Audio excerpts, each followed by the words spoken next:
are now listening to the LIFENERD Podcast with Miles.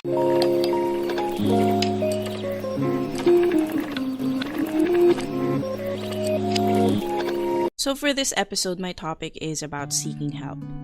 Bakit ba ito yung topic na napili ko for this episode?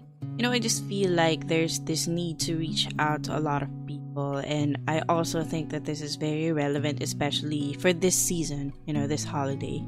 Because there are a lot of people who we think are doing okay, but they're not.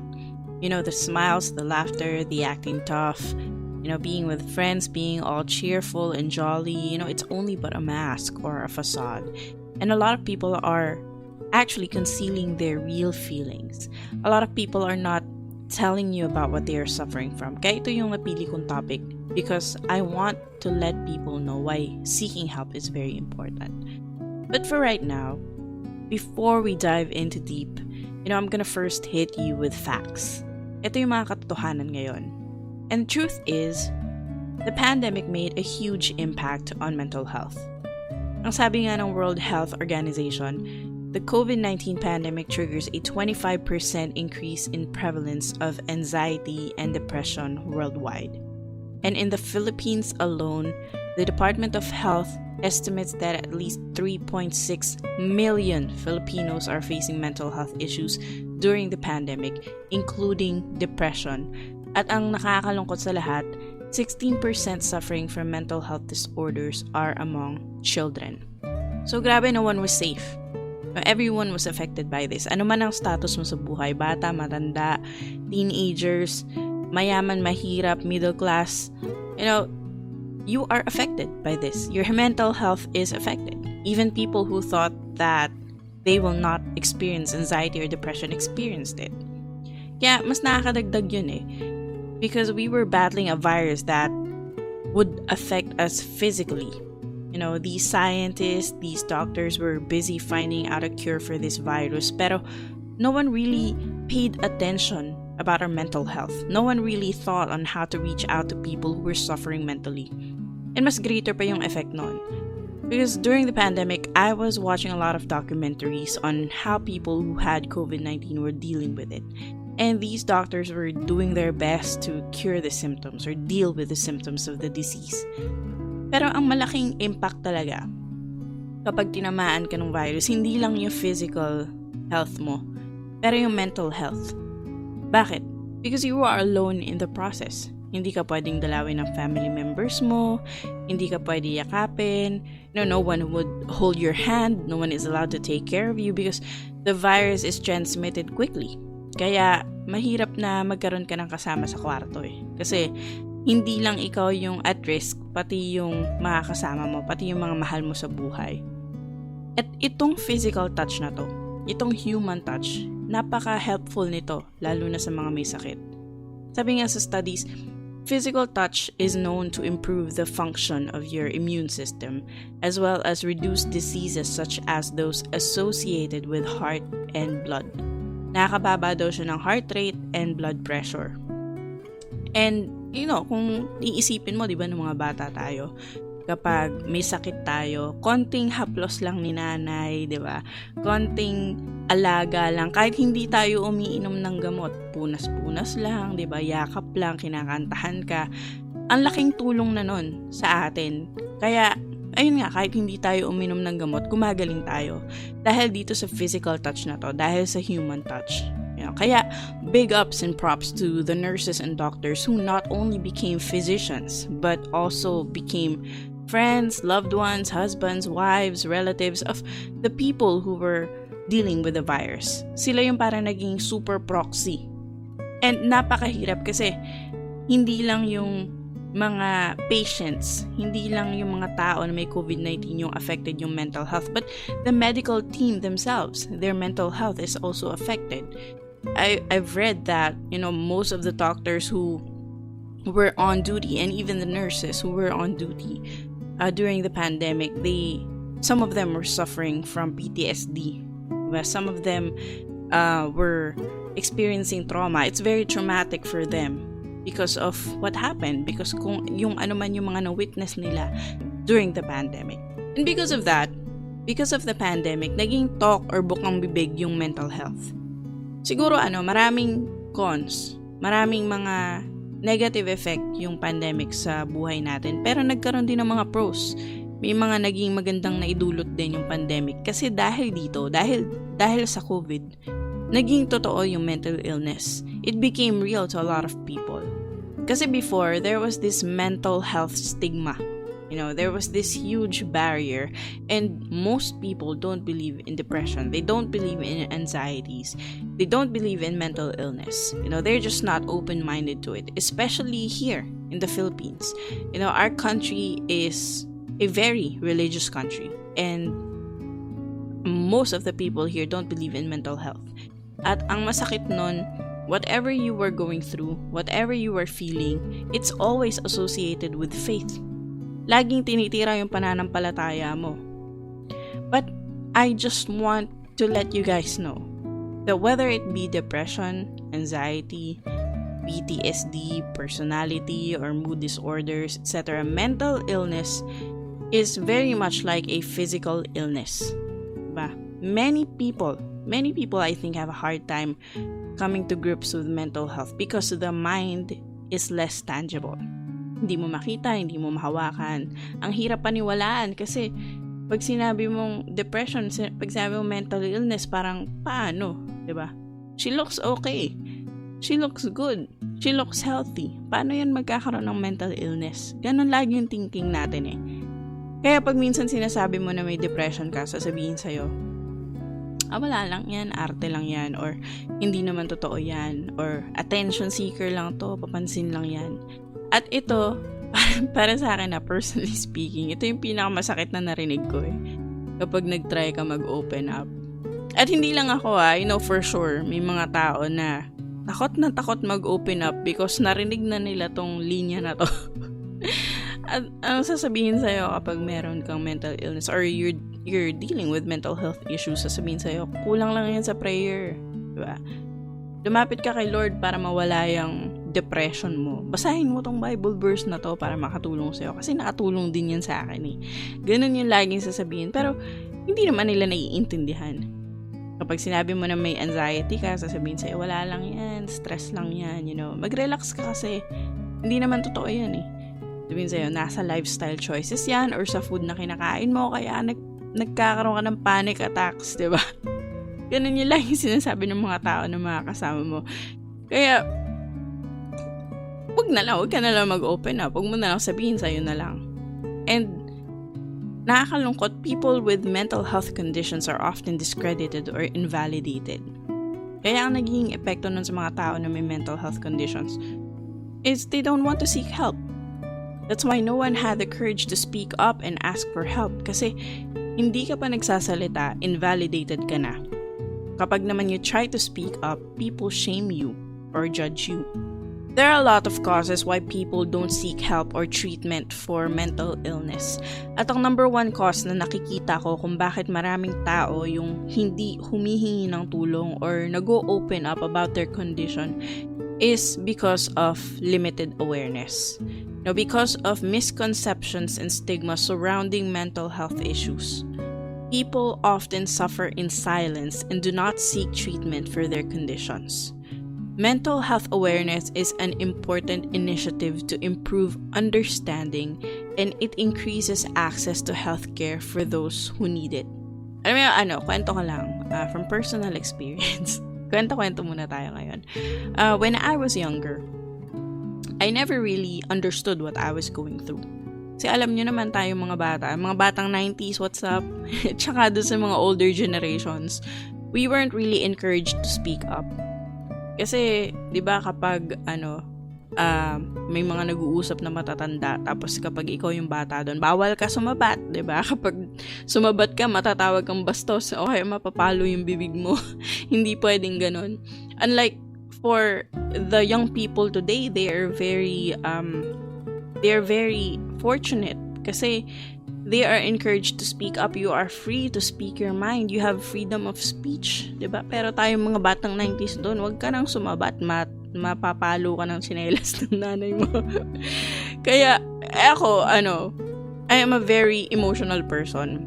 At kung kilala nyo ako or nakikita nyo ako, nakakasama nyo ako, masayahin akong tao. I'm very cheerful, parang walang problema. Pero sa totoo lang, parang nasanay na lang ako na yun yung ipakita sa mga tao. Pero mahilig ako magtago nung nararamdaman ko tsaka yung mga gustong sabihin. Kasi nung bata ako, napakaiyakin ko talaga. Hindi ako marunong mag-handle ng confrontation. And every time that I would speak up about my feelings or whatever it is that is on my mind, hindi ko alam kung bakit parang lagi na lang ako naiiyak. And I think it annoyed a lot of people to the point na parang wag na lang kasi nakakahiya kung sabihin ko pa to, iiyak lang naman ako. Kaya what I did, I just kept bottling up my emotions. Alam niyo yung bottling up, parang yung emotions mo nilalagay mo na lang sa bote hanggang sa mapuno. Tapos kuha ka uli ng isang bote tapos itago mo na lang lahat ng mga gusto mong sabihin. So that's what I did. And I think I already spoke about this in my past episodes. So fast forward when I became a teenager, I really felt na parang there's something wrong with me. Kasi kung ikukumpara ko yung sarili ko sa mga kaibigan ko, sa mga peers ko, hindi sila ganun mag-isip na katulad ko. Kaya parang normal lang pag may problema sila, they just shrug it off. Parang okay na yun. Normal lang. Pero ako, I am always thinking na there's something wrong. Hindi ko alam na overthinking na pala yun. And before, I really didn't know how to handle it. Yung word na overthinking, di ba, kailan lang nag-pop up yan? Yung hindi pa natin alam na overthinking pala yung nangyayaring yun. Hindi ko alam na overthinking na pala yung nangyayari sa akin na yun.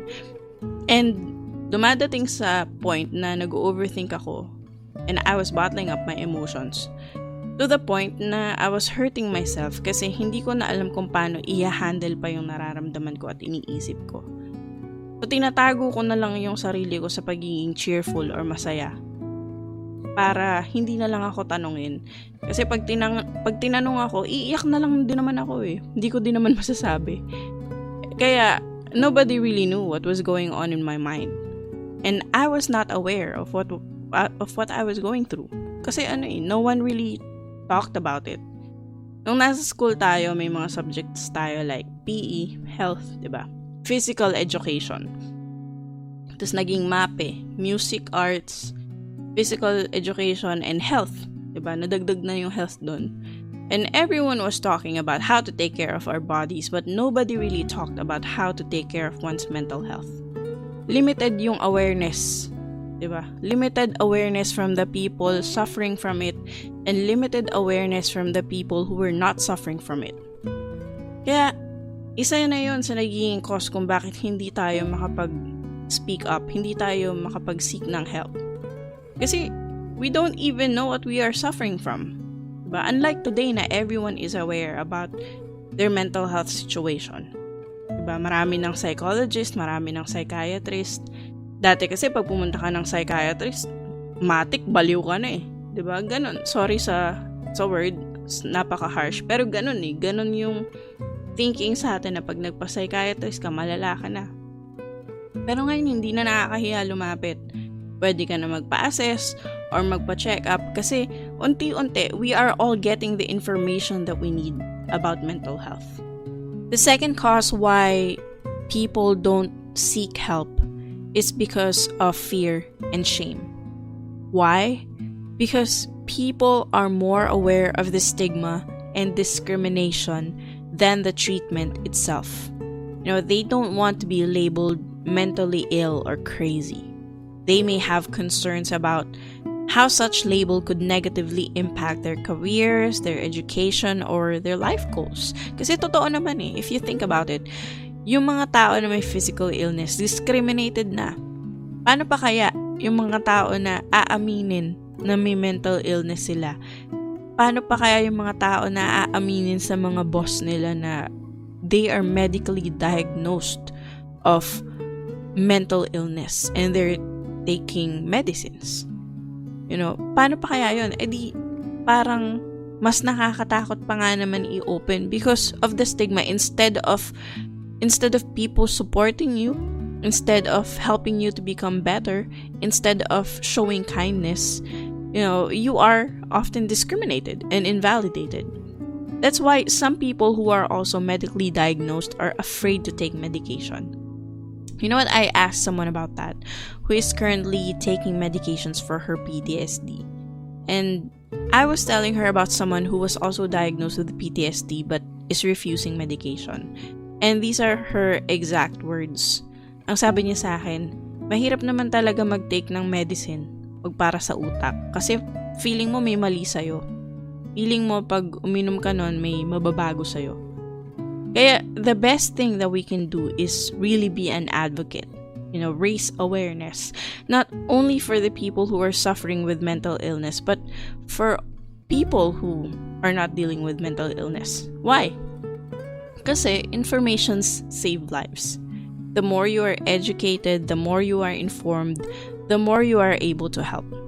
Kasi ako personally, I don't ask help because I don't want to be a bother to anybody, especially for those people who does not understand. Because I've tried that before. I tried to open up but nobody believed me.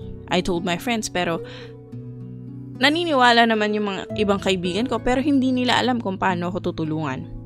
And ever since I was 15 years old, I knew I was suffering from this. And I didn't ask for help because of the friggin' stigma. And that's why I just learned to manage it on my own.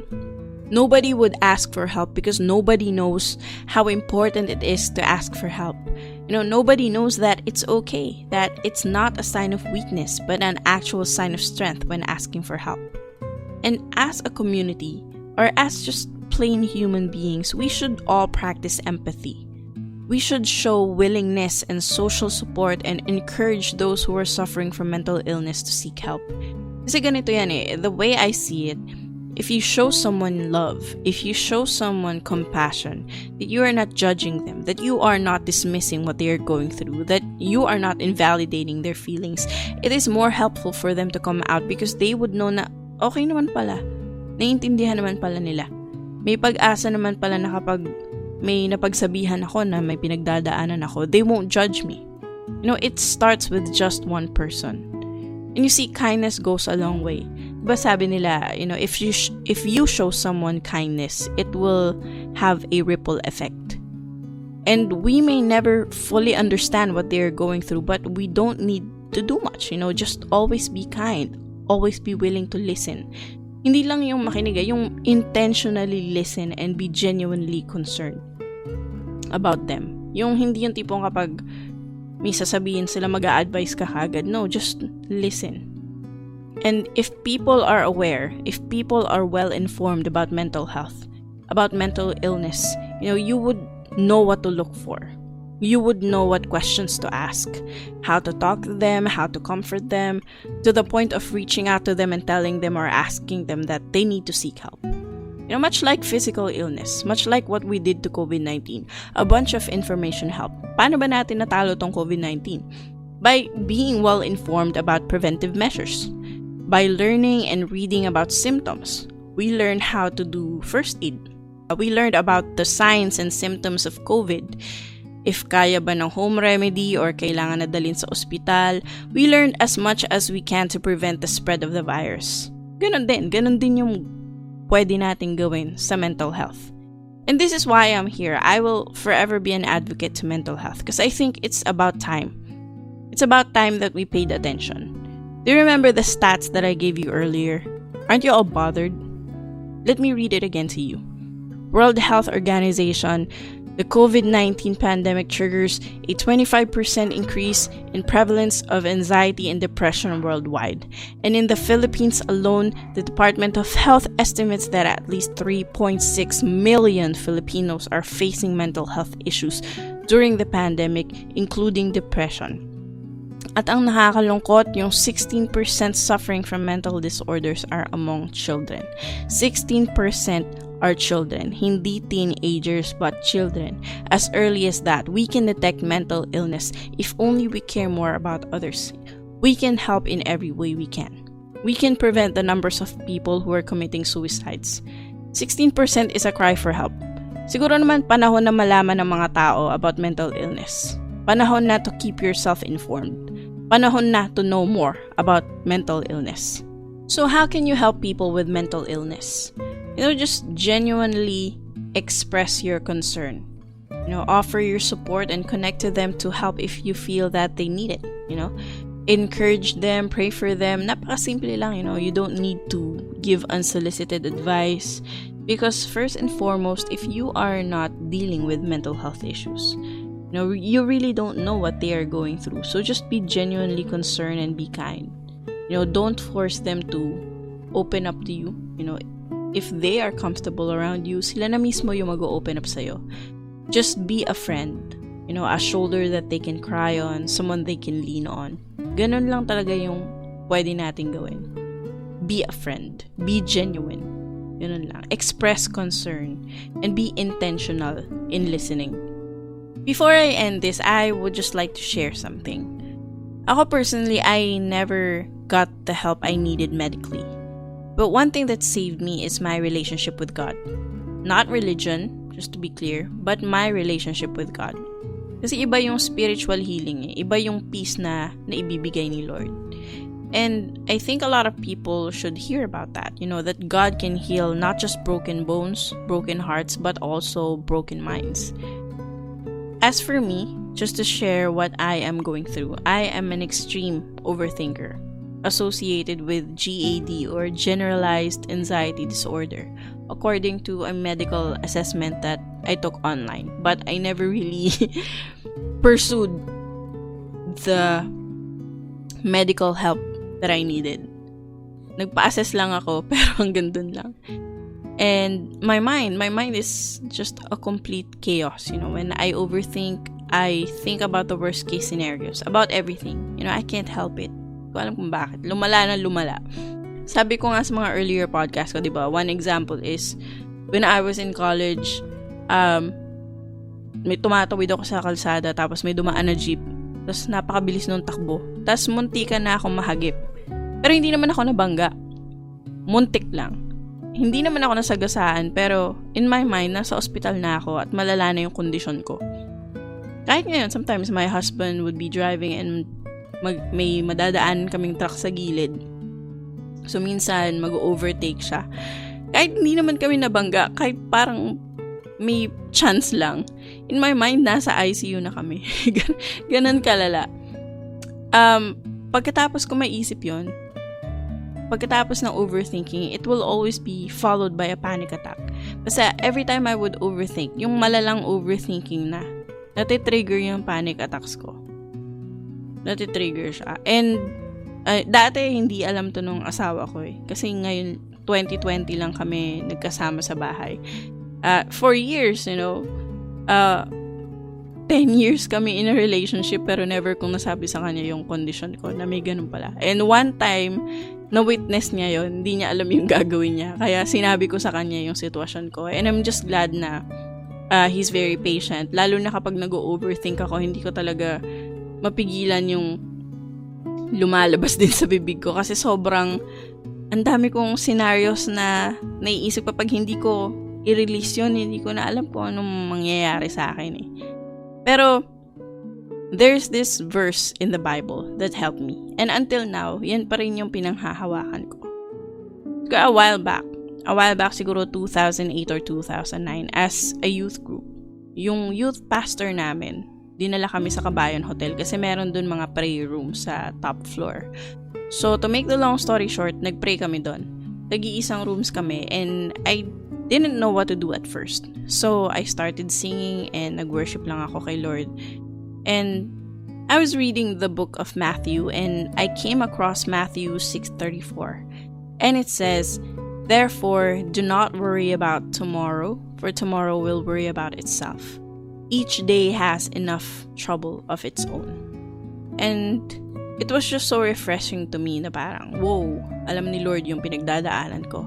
And He was actually telling me to take one day at a time, to focus on just today.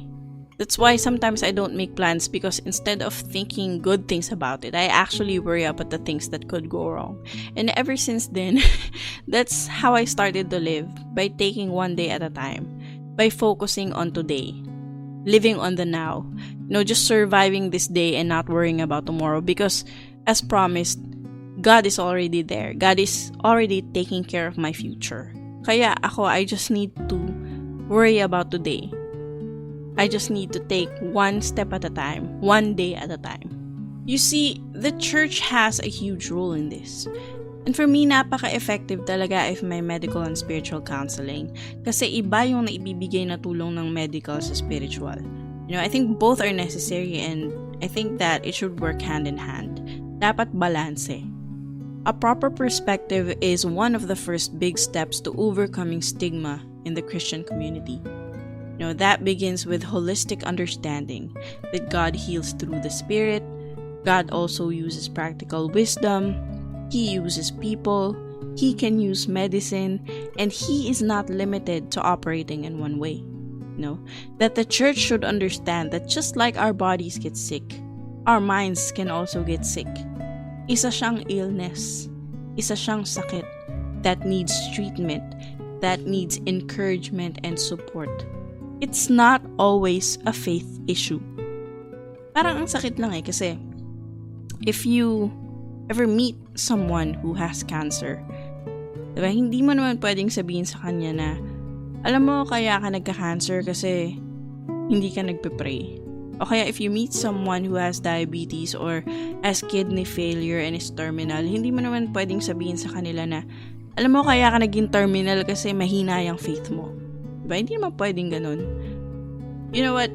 Kapag nakaka-encounter tayo ng isang tao na may cancer or may physical illness or may isang malalang sakit, we are so patient. We are so kind.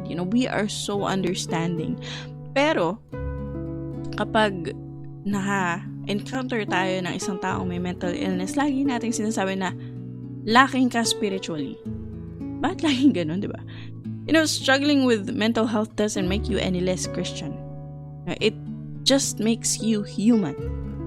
It just goes to show that you can get sick.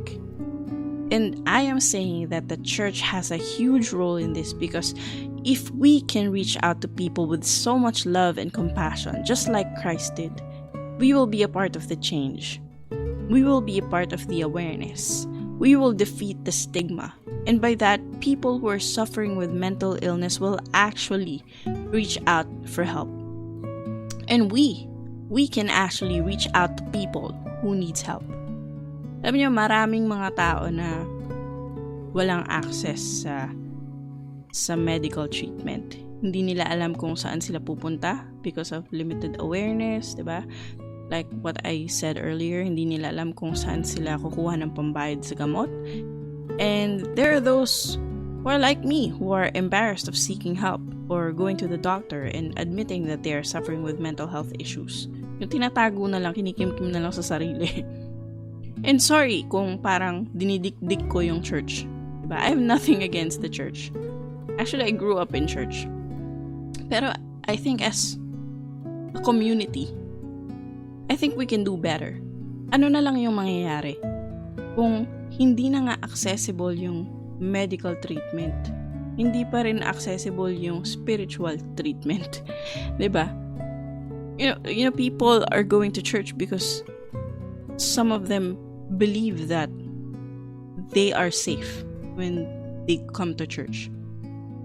Meron pa ring hope na if they go to church, they meet people who will actually help them. Pero, you know what?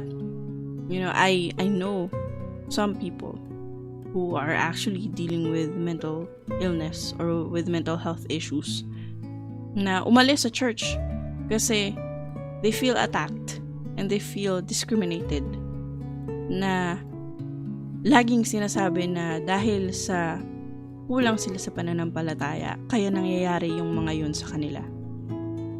And I mean, if people who have mental health issues do not feel safe in the church or with the church community, ano na lang yung mangyayari?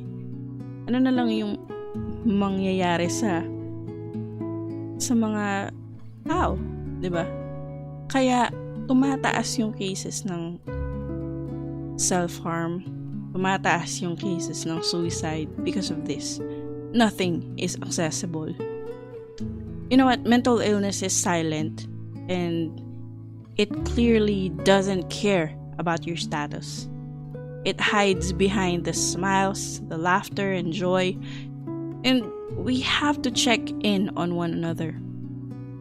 We have to ask the hard questions. We have to be constantly be kind to people because we don't know what personal battles they are facing. We have to always pray for them and let them know that they are loved and that they are seen and that they are heard. Katulad ng paulit-ulit na sinasabi ko kanina, be intentional. Diba? Hear them, see them. Never miss an opportunity to help someone because it can be too late if we keep ignoring what other people are going through. That's why it's very important to reach out to people. It's very important to keep ourselves informed para mas marami tayong matulungan. And if you are that someone, if you are hurting right now, if you are dealing with mental health issues, I want you to know that someone is willing to listen. And that burden, whatever it may be for you, that it does not need to be carried alone. Surround yourself with support that has a proper perspective, and know that whatever it is that you're facing is no surprise to God. He has a plan for your life. He loves you regardless of what it is that you are going through. So don't be afraid.